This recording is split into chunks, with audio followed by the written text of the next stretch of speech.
a while back, this man was one time, he was preaching the message, and he was preaching this good gospel message, and he was doing like an evangelistic thing where he had a whole bunch of people, a whole huge crowd there. And as he was preaching, he noticed this one guy in the crowd that had an arm that his arm was deformed or something like that, and he couldn't use his arm. And he noticed that, and suddenly in the middle of his preaching, he got this thought in his head that he's supposed to stop his preaching and is supposed to tell this guy to raise his arm. And that it's going to be healed. And so, you know what the guy did? You know what the preacher did? He actually stopped the sermon. He was like, hey, I don't know how he said this naturally, but probably something like this. Hey, I just had this feeling that I need to tell the guy, pointed out the guy, is like, raise your hand out. Raise your hand. I have a feeling it's going to be healed, or something like that. And the guy raises his hand, and guess what happens? His hand is healed, his arm is healed. And he had full motion in his arm. His arm was perfectly fine. Isn't that incredible? Sweet! We're watching the Wizive show.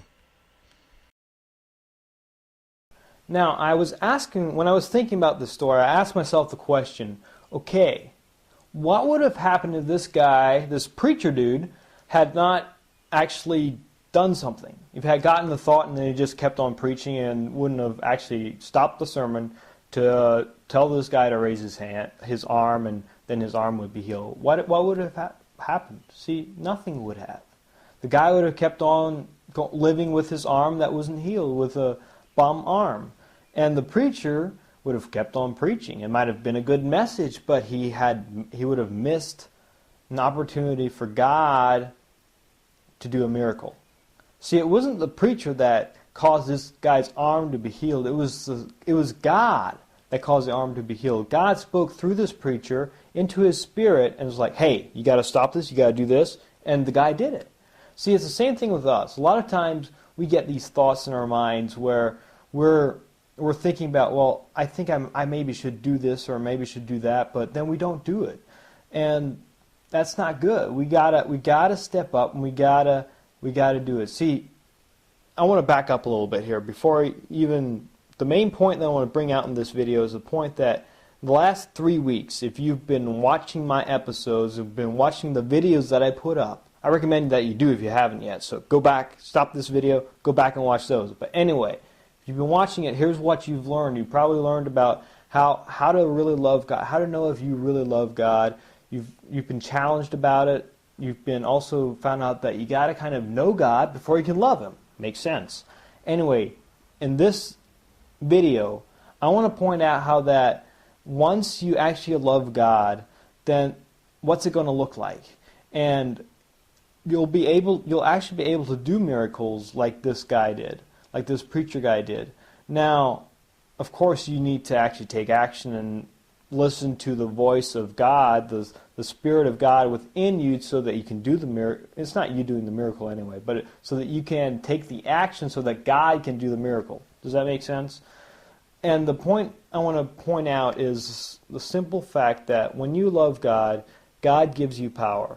And when you truly love God and you fall in love with Him deeply, and you put your faith in Jesus Christ, then the Holy Spirit comes into your life. God gives you a gift of the Holy Spirit, and that gift is power. That's what it is. It's a mind of Christ within you. And so when you go out and you get this thought of, maybe I should do this or maybe I should do that, then you need to do it, and you got to use that power that God gave you. Another thing that I want to talk about today is I think it's Ephesians. Shoot, I should know this. Ephesians 2. Actually, just a second here. Actually, I'm not sure where it's at in the Bible. I got this piece of paper and I wrote down the actual words of the verse. And it's verses 22 and 23. But I don't know where it's at in the Bible. Isn't that wrong? Anyway, we'll just keep on going here. Act like nothing happened. I'll act like I know everything here. No, I'm kidding. I don't know anything. In case you don't even get that idea. But here's the thing. Here's what it says.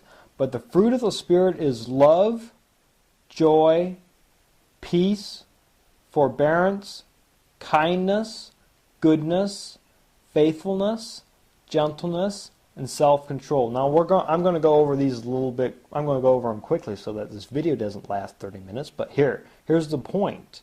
When you actually have the Spirit of God within you, when you fall in love with Jesus Christ, and you fall in love with God, and you receive Jesus Christ with faith into your life, then you get filled with the Holy Spirit. You get the gift of the Holy Spirit, which is power, and you can able to do miracles. But the point is, you got to actually do them. You got to take the action that God tells you to do so that He can do the miracles. And this is what you're going to get with that Spirit within you. This is how to know, how to test yourself and know, do I really love God or don't I love God? And this is what it should look like. First of all, you should have love, which we talked about that, loving God. You should have love for others. You should have tremendous love for God's creation, for everything, for people, for others, whatever. I mentioned that already. Anyway, next thing is joy.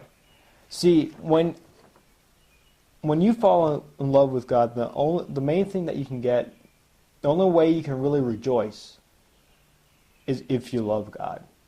Is that fair? Like, I was just reading this morning in Ecclesiastes where Solomon talks about everything is vanity and everything has happened under the sun has already happened, but the only way to really rejoice is through Him, through Christ, through God. It doesn't say Christ, but through God, through Him. And that's the joy. That's in any circumstance you can have the same level of joy. So you got to have joy. Third thing is peace. So do you have peace with others? Are you a peacemaker? Do you go out to try to make peace with others? You should. That's the fruit of the Spirit. That's what it's going to look like if you truly love God and you have the Spirit of God in you. Then forbearance. Do you keep on doing doing things? Are you forbearance? Are full of forbearance? You need to be. Kindness. Are you kind to other people? Do you look at other people's interests? Goodness. Do you do good things? Do you do good works? See, that's that's a fruit of the Spirit. Doing good, being good. Doing good things. Goodness. Faithfulness. Are you faithful? Do you have a lot of faith in God? How big is your faith? See, this preacher had to have a lot of faith to be able to stop the sermon and tell the guy to raise his arm. Because it could have made him look stupid. Did you think about that? But he had faith that God would heal this person's arm if he did this. And gentleness. Are you gentle with people, or do you get angry and start a fight or something like that? You got to be gentle. And self-control, that's a big thing. A lot of times we kind of lack self-control, or I do anyway. So, like, sometimes I watch a movie when I shouldn't watch a movie. I'll be honest with you, But I should probably have a little bit more self-control in that area so that I don't watch as many movies. What about you? Do you have self-control?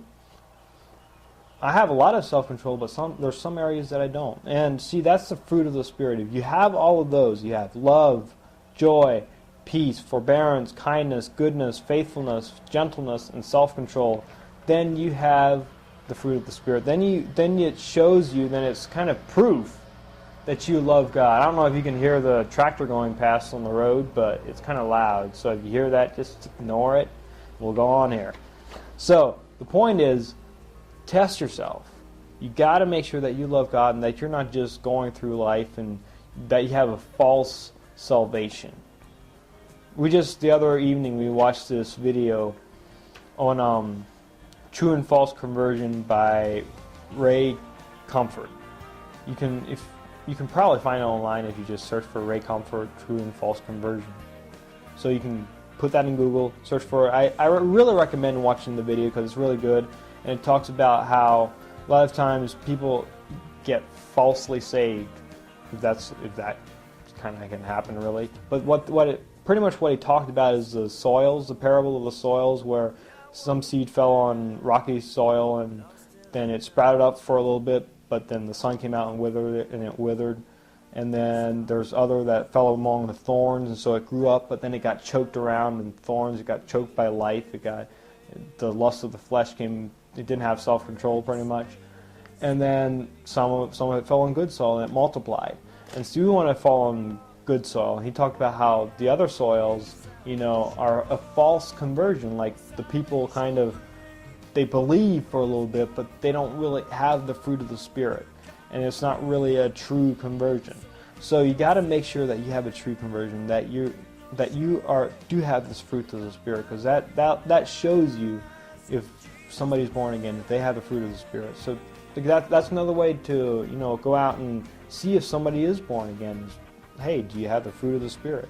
Do you have love, joy, peace, forbearance, kindness, goodness, faithfulness, gentleness, and self-control? So hey, there go through those and try to figure out for yourself if you have the fruit of the Spirit. Do you? Do you really love God? That's what this whole series was about. 4 videos here. So just check out the last 3 videos if you haven't watched them, and make sure that you have all the things of the fruit of the Spirit. Okay guys, so the WizLife goal for the day is to test your love for God. You got to make sure that you actually love God, or if you're just, making up in your mind that you actually love Him. Maybe it's a fake kind of love. You never know these days. Anyway, the verse that I have that goes along with that is Galatians 5:22-23, and that is, "But the fruit of the Spirit is love, joy, peace, forbearance, kindness, goodness, faithfulness, gentleness, and self-control." So do you have those? Make sure you do. Now's the part that you've been waiting for. It's the biblical joke of the week. And as usual, it's probably going to be a little bit lame and a little bit of funny. Okay, I found this joke online because nobody submitted one, so please submit your jokes. Here's how it goes. A friend was in front of me coming out of church one day, and the preacher was standing at the door, as he always is, to shake hands. He grabbed my friend by the hand and pulled him aside. The pastor said to him, "You need to join the army of the Lord." My friend replied, "I'm already in the army of the Lord, Pastor." And the pastor questioned, "Well, how come I don't see you except at Christmas and Easter?" He whispered back, "I'm in the Secret Service." I need you to submit your biblical joke so that I can have it on the show. Now, how to do that? Well, you can either go to wizlife.com and contact me, or you can go to YouTube and create a video response. This has been the WizLife Show. My name, as always, is Justin Miller, and I'm out.